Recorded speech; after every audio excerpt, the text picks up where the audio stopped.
HSBC একটা programme আমাদের sponsor করে এশিয়ান ইউনিভার্সিটি ফর উইমেনে, যেখানে আমাদের 2100 এখন স্টুডেন্টস আছে, তার মধ্যে 600 আফগান স্টুডেন্ট, 300 রোহিঙ্গা, প্লাস আরও 15টা দেশ থেকে আছে স্টুডেন্টস। তো অবভিয়াসলি বাংলাদেশি মেজরিটি, কিন্তু 17টা সব মিলে 17টা দেশ থেকে আছে। তো এদের মধ্যে আমরা বহু আগে একটা 2016-তে প্রোগ্রাম শুরু করেছিলাম, যেখানে গার্মেন্ট ওয়ার্কারদেরকে আমরা ইউনিভার্সিটিতে পাঠাতাম।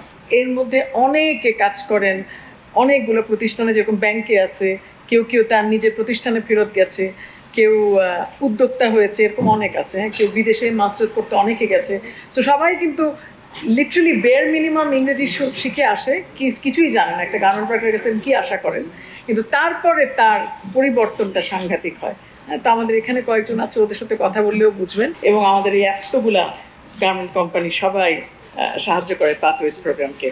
এটা বেসিক্যালি একটা বেসিক স্যালারি দেয় প্রত্যেক মাসে, অ্যান্ড এইটাই, ওই খালি বেসিকটাই দেয়, আর কিছু দেয় না, বাকিটা পুরাটা দেয়, ইউনিভার্সিটি দেয়। তো এটার বেসিসে আমরা এখন পর্যন্ত চালিয়ে যাচ্ছি প্রোগ্রাম। তো এইচএসবিসি ওয়াজ কাইন্ড এনাফ, ওরা আমাদের একটা মাস্টার্স প্রোগ্রাম শুরু করে, সেখানে আমাদের 2টা কোহোর্ট অলরেডি চলে গেছে, সবাই বিভিন্ন জায়গায় চাকরি পেয়েছে। মাস্টার্স প্রোগ্রামটা only apparel and fashion retail, এই তো ওইটার থেকে ইটস এ গুড প্রোগ্রাম, এবং অনেকগুলো জায়গায় ওরা অলরেডি প্লেসড হয়ে গেছে। তো আমরা যেটা চাই সেটা হলো যে ইন্ডাস্ট্রির সাথে কাজ করলে ওদের প্লেসমেন্ট, ইন্টার্নশিপ, প্লেসমেন্ট, এটা একটা আমাদের বড় একটা ফোকাস। আরেকটা ফোকাস হলো, খুব স্বার্থপরভাবে বলছি, যদিও আজকের ব্যানারটা হলো এইচএসবিসির, কিন্তু আমরা যেটা করতে চাই সেটা হলো যে আমরা চাই যে প্রত্যেকটা ফ্যাক্টরি থেকে যেন অন্তত মেয়েগুলাকে পাঠানো হয় to the university, so that এর পরের ইয়েটা নিতে পারে। তা আমাদের যেটা হলো সেটা আমাদের কোহর্টগুলো যখন বেরোয়, যে মাস্টার্সটা, সেই ওরা যদি যোগ্য হয়, আপনারা মনে করেন যে ওরা ভালো, তাহলে ওদেরকে একটা অপরচুনিটি দিলে গার্মেন্টসে ভালো হয়। সো আমার এখানেও আছে, মারুফা আছে, ও আমার ফ্যাক্টরিতে কাজ করতো। মারুফা, দাঁড়াও, মারুফা আমার মার্চেন্ডাইজার এখন। হ্যাঁ, এরকম অনেক অনেক সাকসেস স্টোরি পিছনেও বসে আছে। সাদেকা তো এখন আইপিডিসিতে কাজ করে, ও গার্মেন্ট ওয়ার্কার। সো সব মিলিয়ে আর কি very fortunate we were able to steer this program. আজকে আপনারা সবাই বসে আছেন, আপনাদের অনেক বড় বড় ব্যবসা এখানে। তো আপনাদের কাছে আমাদের বিনীত অনুরোধ যে বেশি কিছু লাগে না এটা করতে, কিন্তু করলে আমাদের ইউনিভার্সিটির চাইতে বেশি হলো এই মেয়েগুলো উপকৃত হয়। এই কারণে আপনাদের কাছে আমার এই আবেদন। এবং আজাদ ভাই, আপনি এমপ্লয় লট অফ পিপল, আর এখানে তো সবাই যারা আছেন আপনারা অনেক বড় বড় এক্সপোর্টার। আমার বলার কিছু নাই, আমি শুধু বাবু ভাইকে অনুরোধ করছিলাম যে বাবু ভাই আমাদেরকে একটা অন্তত এরকম একটা প্রোগ্রাম অ্যারেঞ্জ করে দেন, সো দ্যাট সবাই সাথে একবারে কথা হয়। তো Faisal has been very kind to coordinate and everybody else, and বাবু ভাই তো অ্যাজ ইউজুয়াল কোনো কিছু বললেই বলেন, কোনো অসুবিধা নাই। So I am very grateful, deeply grateful to BGMA for having given us this platform. ভাবের প্রতি আমার গভীর শ্রদ্ধা, অনেকগুলো কারণে।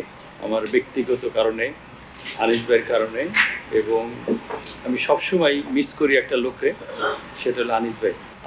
আমি FBCC, I am sorry, I am taking the advantage of my background. I have taken the responsibility as a president of FBCI from Anisul Haq. Anisul Haq passed away. Then Ashraf, then one gentleman, remember me, you are the third. Because two already passed, and then you are the, I'm waiting for that.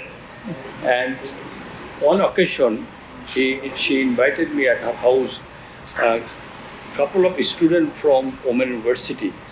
Their presentation, I was so impressed. I think one of the ambassador, US ambassador was there. Now we are looking for industrial engineer. We are looking for quality of people, quality education. We could not produce. Our university is not providing. Dhaka University IBMBA, not a single person in my company. Starting is 50,000 taka, but after 6 months they are not continuing. They are leaving.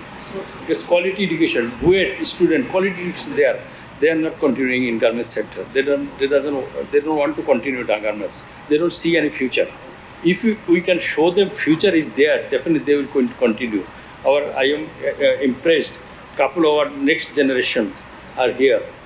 Really, we are scared of you, whether you will continue with us or not. How we will continue, that is important. And definitely, I am encouraged by the proposal of Romana Bhavi, and definitely in Hamim Group, 75,000 worker we are working all together. From there, we'll get lot of people, a lot of students. I will send them as much as I can. Let's see. I will make a survey and how many people, and I will provide their expenses too. আমাদের regular university যেটা নাই সেটা হচ্ছে need based education, এটা লাগবে। এবং নিডটা কিন্তু সময়ের সাথে সাথে পরিবর্তন হয়। আজকে যেটা নিড সেটা 5 বছর পরে এটা প্রয়োজন নাও থাকতে পারে। সো পাবলিক ইউনিভার্সিটিতে হিস্ট্রি বা উর্দু এগুলো পড়ানো হবে, বাট ওইটার চেয়ে বেশি ফোকাসড হওয়া উচিত যেটা নিড বেস, যেটা এশিয়ান ইউনিভার্সিটি ফর ওমেন করছে। এর সাথে সাথে যেটা আমি আমার বক্তব্য বলার চেষ্টা করেছি, আমরা ইন্ডাস্ট্রিতে যদি সাকসেসফুল হইতে চাই, আমাদের মধ্যে একটা ম্যানিয়া বা র্যাট রেস আছে, সে আরও বেশি মেশিন বাড়াইতে হবে, আরও বড় ফ্যাক্টরি করতে হবে। বড় ফ্যাক্টরি, বড় মেশিন, বেশি মেশিন মানে কিন্তু ইফিসিয়েন্ট না।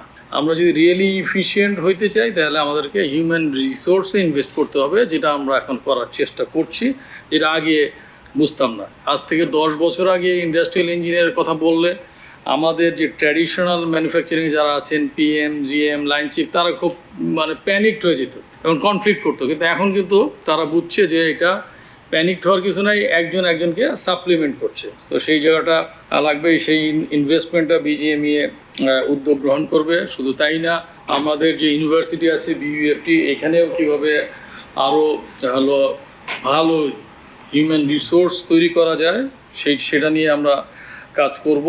আজাদ ভাইকে ধন্যবাদ। বিএবি অর্থাৎ ব্যাংকের মালিকদের সংগঠন, আপনারা সাপোর্ট দিবেন। এখন তো আর আপনাদের আগের মতো যে প্রাইম মিনিস্টারের কাছে যে দল বেঁধে যাওয়ার ওই সুযোগটা নাই। সুতরাং এই সিএসআর ফান্ড সেটা এখানে ব্যবহার করবেন।